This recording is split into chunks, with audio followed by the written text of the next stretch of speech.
Yeah, what's up? Kakati byembadde nzikiridde okukola mbivuddeko. Bano bali mu recording ano and they are doing if you haven't seen how they record these things, you would be shocked. Ndabe kamalage ku turf wano. Uyo. This is one of the artificial turfs. Kati nebyendaba. Sinasobola okupostinga ebintu bino wano. That is before COVID. Nalinga wano kambipostingira muno. Kumbe abayaye baalimu babiraba nga balaba this is a possible thing. It's just a play area. If you see, okantu kalimbalage bulungi nnyo. I'm seeing this is picking up. It's good, you know, because you bring these facilities closer to the people. The only difference into one of your this is all free. It's for the public. Let me give you a zoom in. Mulabe. That's what I mean. Muchitegeera. And if you see these fancy places, everything is there, even the floodlights. These are good. 1, 2, 3, 4, 5, 6 poles. So if you came in here at night, it's all like flooded with light. It's the meter floodlights. So this whole concept is if you have your big compound, you don't need to waste it. Half of it, Osauchi, play area, and then you have the kids in the local area, Vajanazanya football. Osau naming to every you know, Mr. Kadnen, this is another one. So here you have football as well. I think double football. People remember these things. Double football, he had come up with an idea, and this is similar to the same thing.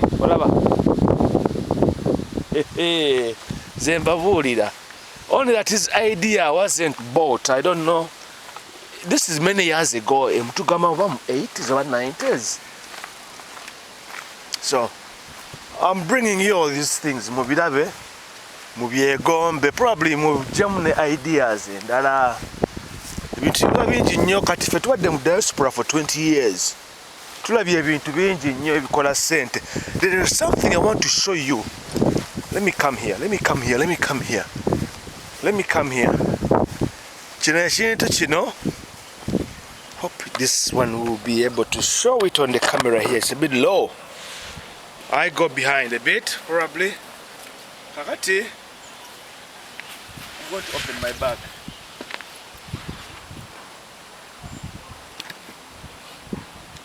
And then I show you. They come like this. If you can read and can see, I'm a bit lower on the ground here, but if you see what I'm going to read for you, that is tomato juice, puree pressed. Zizo nyanya. Do you know what I mean? Zizo tomatoes.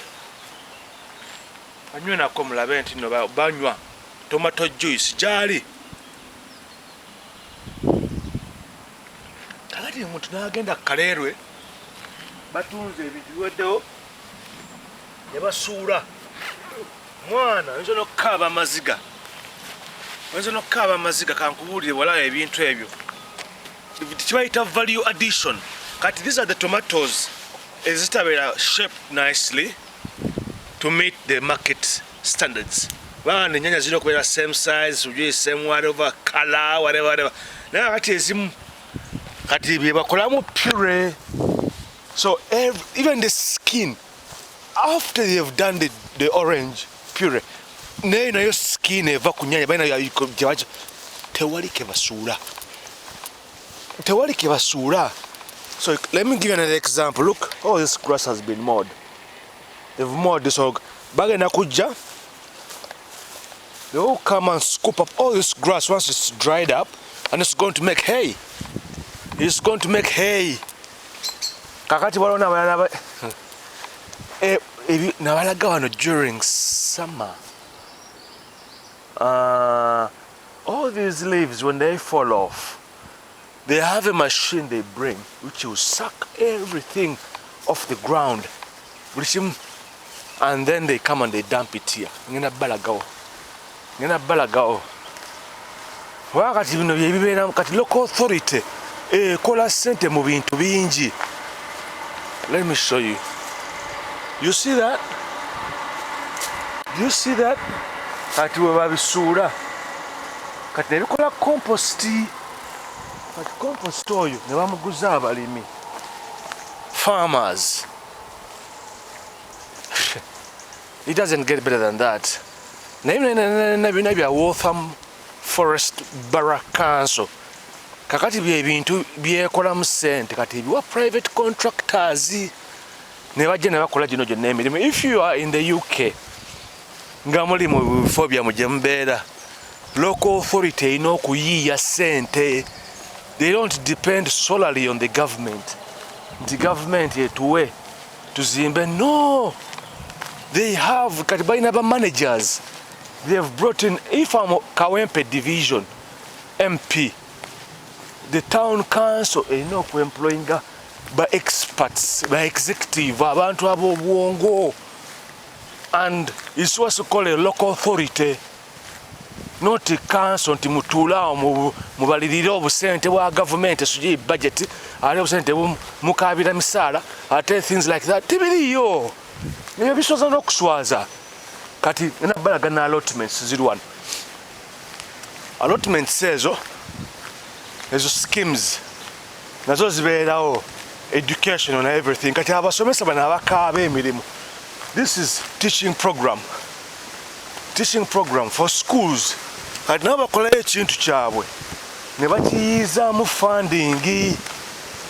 You know, kakati baleeta abaana mujjuka nabalaga nga abaana bajjanga muno wali sibalazeewo mu kibira, waliwo camp. Kati these would be the things for teachers. Kati abasomesa bayiiya obukodyo obukola sente. Kati abaana bali mu summer break, kati balina camping holiday, balina bitenda. Abaana baba bamanyi basomesa. You only know the teachers, so you are learning. Education is continuous. You know what I mean? Banange is a silly pistol. Mumulaba. These are the allotments I was telling you about. Zizo. Let me zoom in. Kati balimirayo gardening, carrots, vegetables, byonna greenhouses. And kati byonna babivuddemu ng'abaana babitwala eka. It is all part of learning. Let me show you.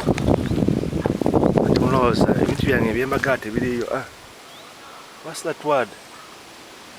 Share allotments.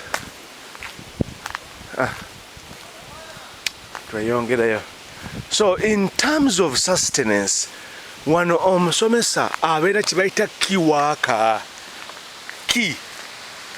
Era ne tukamu accommodation baba there's a key worker scheme. Baba facilitating bintu bingi nnyo. Then they have the right to buy, to be habitual residents obutava mu kifo. Kiraba ate abamu bano bajja kubeera basomesa nabaabo bayigiriza abaana mupiira after school activity. Kiraba kakati ba parents they bring and drop off their kids here, and then the kids play activities. Kati omusomesa ng'osomesa physical education PE. This is your time to make a kasente ebbali. Naye n'olaba abaana sijui babeera mu coaching, sijui babeera babakeza ku machate. You know, this, if you haven't seen these things, this is where you have to observe and see. Kamatambuzeemu ko mulabe. Kiraba baabo. After school, kati this Waltham Forest Borough, Jemba Gamba, Mwembeera, it's one of the poshest, richest. Is it North London? And everything is always the same here. Bogende, it's always going to be the same. Tuechichuka, policy eba yemu, education, universal, byani byonna, entitlement, byani byonna, things apply equally and fairly. So this is going to bring us to the conversation I have put in mind. Nina Kola series about 2026. In relation to the book I've been reading, Akitabuka Victor. Akitabuka Victor kalimu ebintu bingi nnyo. There's a lot of content in there. It is written in an objective way. Victor here taking a time. N'akola ekintu n'akizimba. You don't have to be anywhere to analyze something. You construct an analytical approach. Kati nze me, I'm a liberal-minded person. Is a person who looks at things in terms of humanity, fairness, and all those kind of things. You know what I mean? So, to hear you. So, bring things up to speed. Olabe ekintu n'okikola ki? N'okijjamu juice. Nze means omuntu kumpa miliyoni 10. Nze tezinyamba. I don't need your money. Sente zigwa, sente zimala kizibu. It is not the solution. It's not be an end all. Kiraba, naye oli ayinza okulaga ekintu ng'osobola okisustaininga, ayi n'okigaggawaliramu, n'oyo n'agaggawala. Ife bwe twafunira sente, twalinga bavubuka like a clique of boys, movers and shakers. Tetusabiriza, tetwegira, buli omu ayagaliza munne. Everybody wished each other to achieve. Naye bw'obeera ku munyago ng'obba oba oyagala kulya wekka. You know what I mean? So, this is how the place looks like.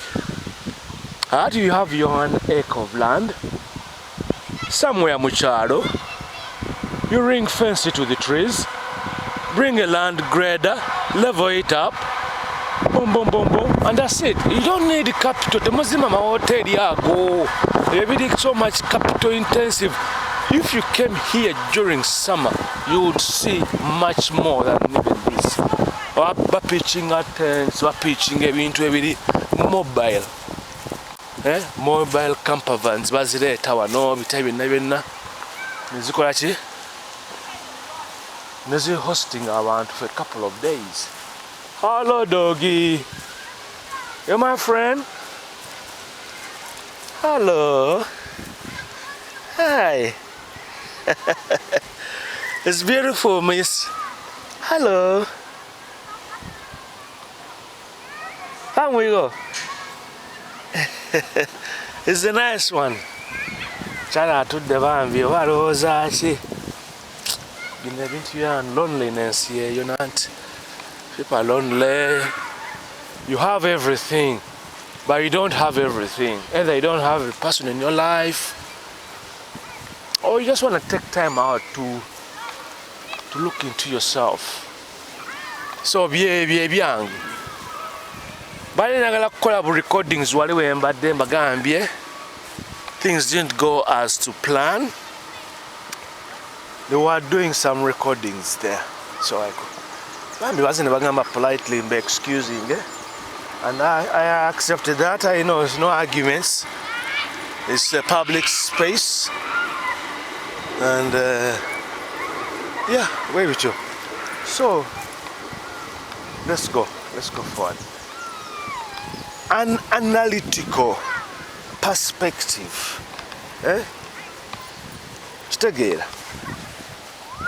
Let's check it out. Sembabuulira mukitegeera bulungi. Nala kudda wali naye oli oba avuddewo suddenly. She just came in my way suddenly. So let's get to this mbalage. What I've just thought through nagula stand. Njirabye wano olaba nti buli kimu oba okifuniramu opportunity. Yeah, I was thinking I can get a stand. I can get a stand to hook on this camera. And you know, simutegedde oyo ajja nzirukirako simutegedde kyabadde aliko. I didn't get her. Aze nambeerako wano emabega, and like, don't miss The Return of the Conversation Continues series conclusion vlog.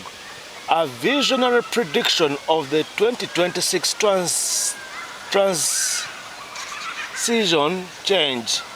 The Winners and Losers by Kegus, the Ugandan Tales book. Chilaba. Akati bino nagala breaking it down and then abantu bategeere kigenda maaso mu Uganda yaffe. Kubanga tife Uganda tetukyaji. I don't really have much to say according to what you read and what you hear. See, Nabi, I'm not qualified to interpret the political perspective, but I have the authority to analyze. Mushiraba. So Chiraba. Nesimu ejami nze ne wano wanyuma stand wano njiteka somewhere here. Nenkola ki? Recording. Because all I need to do is just to mount this camera on and then it just does the whatever the nitty-gritty. Ebyange biba byakoga tebirimu editing, tebirimu ate so much, no. I don't do that. I don't read scripts. See the kind of person who adulterating ate. I like things that are unfiltered. Cheetah, alright? So probably I will do that over next week. Next week. Oba ku Monday ngenda bakolera video series mbawe picture bani abagenda kuba ba winners, bani abagenda kuba ba losers mu 2026. It's a political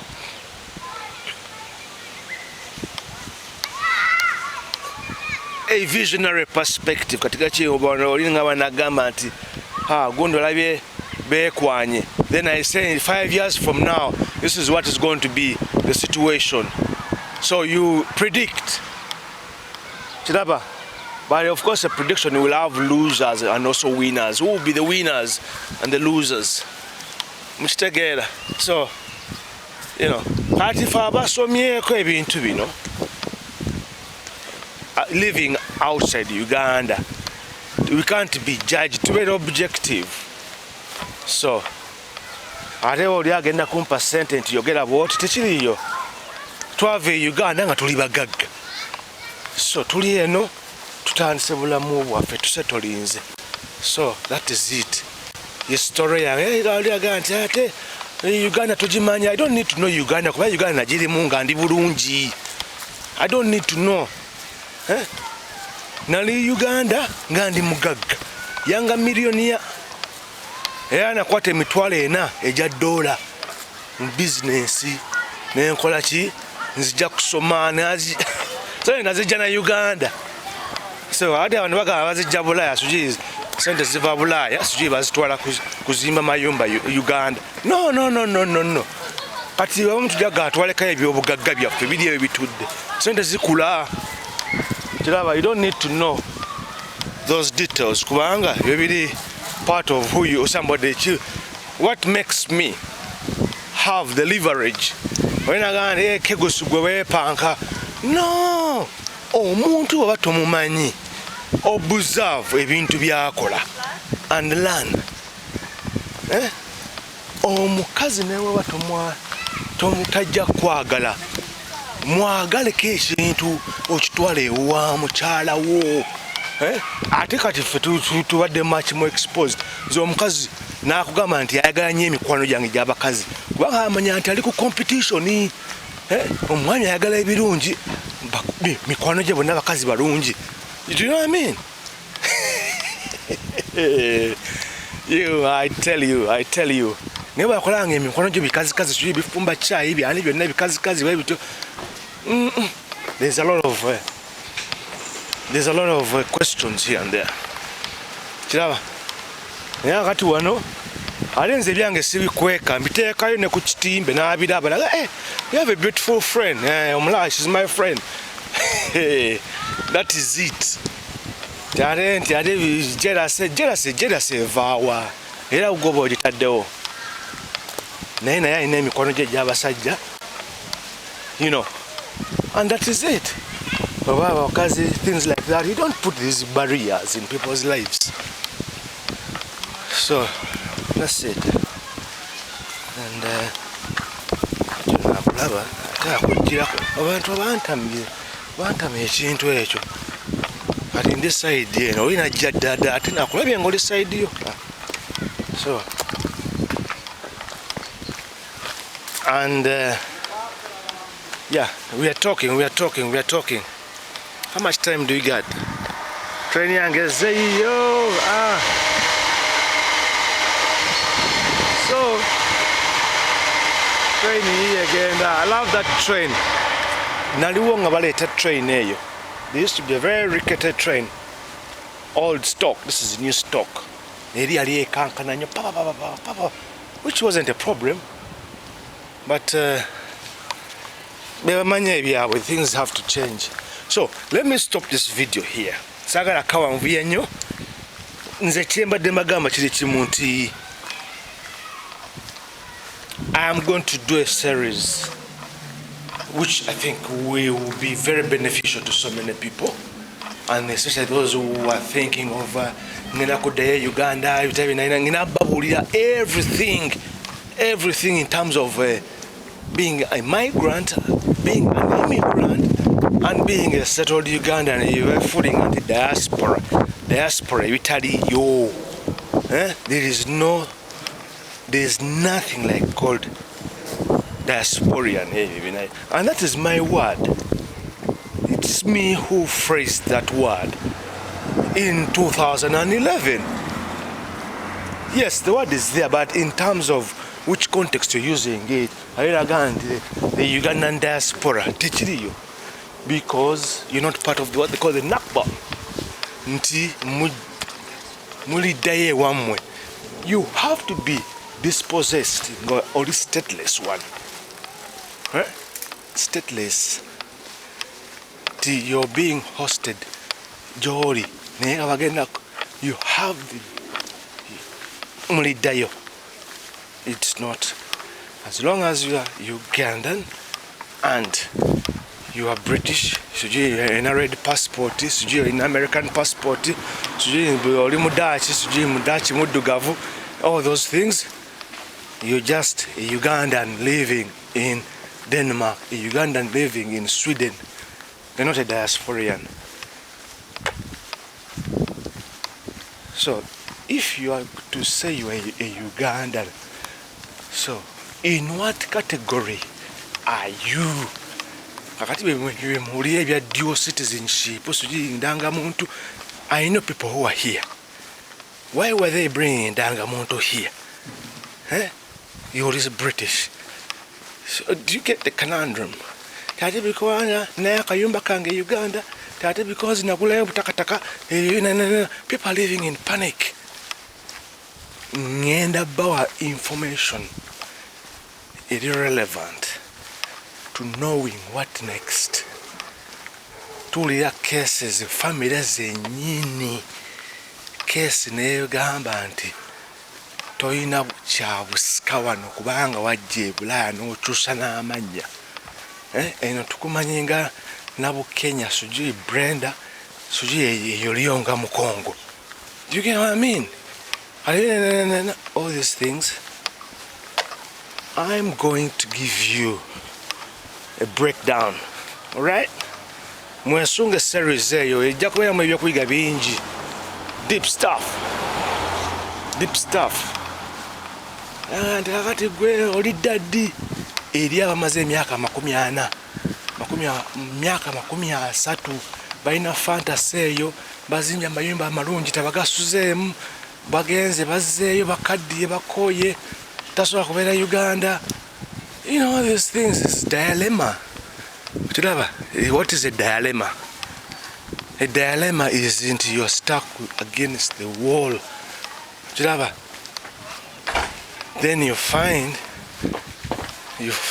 situations into wadde ndi mukazi mulungi wadde bankwana bangi, but now I have to compromise.